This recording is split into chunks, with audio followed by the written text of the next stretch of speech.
তোমার জামাই নিয়ে সামনে আরে বাবা ঘরে বাবা কত দিছে 3000 3500 টাকা রুম দিয়া তারা থাকে 1 ঘন্টা 2 ঘন্টা থাকিয়া যার গিয়া কেন তারা ভালো একটা বিজনেস করেছিলাম রিজন পার্কে কলেজ ভার্সিটির ফাইন রুমের ভিতরে তারা অসামাজিক কার্যক্রম করা তারা আমরা পাইছি তারা জামাইবো না তারা একজনও জামাইবো না একজন খালি পাইছি আমরা জামাইবো তাও প্রমাণ দিতে পারছে না তো আমরা তাহলে সেভ করে নিব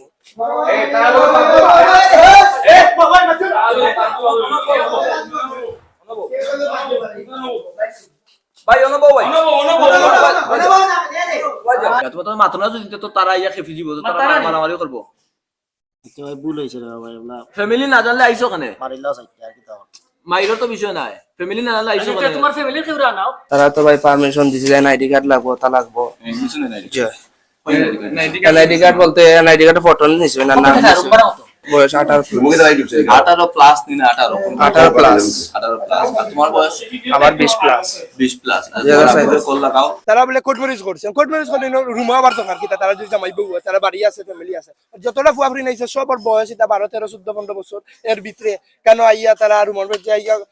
তোমার 3000 3500 টাকা রুম দিয়া আইয়া তারা থাকে 1 ঘন্টা 2 ঘন্টা থাকিয়া যার গিয়া কেন তারা ভালো একটা বিজনেস করেছিলাম রিজন পার্কে সম্পূর্ণ তারা বিজনেস হইছে কি ওই রুমের উপরে কোনো টাকা পয়সা তারা সম্পূর্ণ এই পার্ক চলে অসামাজিক কার্যক্রম টাকার উপরে কইলা না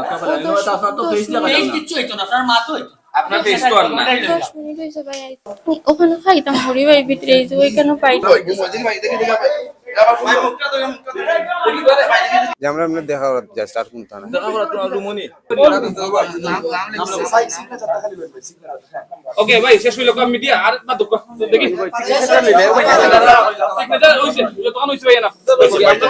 আমরা এলাকাবাসী চাইতাম যে আমরা এলাকার সবাই মিলিয়া পার্ক বন্ধ হইতো তারা পার্ক চালাও খেয়ে তারা যাতে তোমার সামাজিক ভাবে যেভাবে চলাফেরা করে সামাজিক ভাবে যেভাবে আরো বিভিন্ন পার্ক আছে আমরা তো সবসময় যে পার্ক আমরা যদি তারা সুন্দর করে চালাইতে পারে চালাক তারা ফটোর বিষয় যাতে মানুষ সবসময় পার্ক আইতে পারে বিয়া শাদী অনুষ্ঠান হয় আমরাও আই ফটো তুললাম ঘুরাইলাম ফাঁকাইলাম পার্ক বিনোদনের জায়গা কিন্তু এগুলো আপনারা দেখো বিনোদনের কোনো জায়গাও নাই বিনোদনের কোনো জায়গাও নাই যে একটা নৌকা আছে বা একটা দুলনা আছে এটা কোনো জিনিস নাই কারণ মানুষ খালি খারাপ উদ্দেশ্য লই যা ওইবার হইছে আমরা ইয়া ডাইরেক্ট হাতে নাতে পাইছি প্রমাণ আছে আমরা দিতাম পারমু তারা পার্কর নামে পতিতালয় বানাইছে সারা শিলামর বদনাম আমরার বদনাম আমরা এলাকার যুব সমাজ সবে মিলিয়া হামাইয়া আমরা প্রথম রুমও আইয়া আপনারা পাইছেন স্কুল ভার্সিটি কলেজর ইয়াং যারা ফুয়াফরিন আছে তারা স্কুল ভার্সিটি কলেজ তো ইয়া তারা ওখানে ইয়া রুমও ইয়া তারা খারাপ অনৈতিক কাজ করা আমরা এলাকার মানুষ এই জিনিস জানি না আমরা খোয়া এগু বিনোদনের পার কিন্তু আজকে আপনারা লাইভ সবলে লইয়া হওয়ার কারণ হচ্ছে কি যে আমরা এলাকা আমরা আড়ালে অনৈতিক কাজ হয় অনৈতিক কাজ ওই কাজগুলো আপনারা লাইভের মাধ্যমে তুলিয়া ধরে আমরা এলাকার সবার কাছে দাবি যে আমরা এই পার্ক বন্ধ হইতো পার্ক আজকের ভিতরে বন্ধ হইতো এখানে মাঝে অসামাজিক কার্যক্রম হয় এরপর হয়েছে কি আমরা পার্কের পাশে আমরা স্কুল আমাদের গুরুস্থান আমাদের মসজিদ এখানে আমরা এলাকার আমরা একটা মান সম্মান এলাকা ঐতিহ্যবাহী ছিলাম এলাকা এই এলাকার আমরা ইয়াং যুব সমাজ যারা এরা নষ্ট করি পার্কের মাধ্যমে পার্কের ব্যবহার দেখি আমরা এলাকার মানুষ নষ্ট ছোট ছোট ভাইয়ের নষ্ট ক্লাসিতা 6 5 বাচ্চাদের তাদের দেখা শিখে এগুলা খুব একটা খারাপ জিনিস হয়েছে যাও করছে খালকে যে ঘটনা করছে আমরা আলহামদুলিল্লাহ জানাই আমরা এলাকাবাসী সব খুশি খালকে যে ঘটনা দীর্ঘদিন যাবত দাবি আমরা যে উচ্চ দায়িত্ব মানে অনেকবার প্রচেষ্টা করার পরে এগুলো সফল হয়েছে না আমরা কালকে আমরা সব আমরা মিলিয়া এগুলো যারা আমরা ছোট ভাই এলাকার মিলিয়া আর কিছু মুরব্বী আসলে এরা জড়িত হয়ে আমরা এটা হয়েছে যারা ধরা হয়েছে বিয়া দেওয়া হয়েছে যতটুকু শুনছি আমি 6টা বিয়ে হয়েছে আজকে এখানে যা ওই যে সামাজিক ভাবে যেটা হয়েছে এটাই সবচেয়ে বড় শাস্তি আর আইনি শাস্তি যেটা এটার লাগে তো প্রশাসন আছে প্রশাসন এটা ব্যবস্থা নিব আর যারা এই ধরনের কাজে লিপ্ত থাকে আজকের এটা থেকে একটা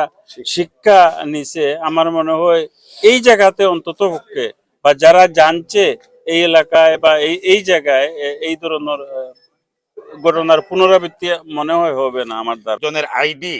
ফটোকপি নিয়ে রুম দিতে হয় এইখানে আইডি আমরা যারা দেখেছেন আইডি তারা এটা নেয় নাই না নিয়ে রুমটা শুধু রেজিস্টারে লিখে দিছে যাই হোক এটা আমরা এলাকাবাসী এই যে রিজেন্ট কর্তৃপক্ষের সাথে বসে আলাপ করব আর যে অনাকাঙ্ক্ষিত ঘটনা ঘটেছে এটা আমি অগ্রিম বলে ফেললাম সেটা কিন্তু যে উত্তেজিত জনতা একত্রিত হয়ে সেটা করছে সেটা পুলিশ প্রশাসন এসেও দেখেছি আমি সবার পরেও আমি আমাদের মোগলাবাজার থানার ওসি সাহেবকে ধন্যবাদ জানাচ্ছি, আমাদের এলাকার যারা সবাই এই অত বড় একটা অনাকাঙ্ক্ষিত ঘটনা থেকে যে আমরা সবাই সুন্দরভাবে একটা পরিসমাপ্তি দিতে পারি, যে সবাইকে ধন্যবাদ এবং শুভেচ্ছা জানিয়ে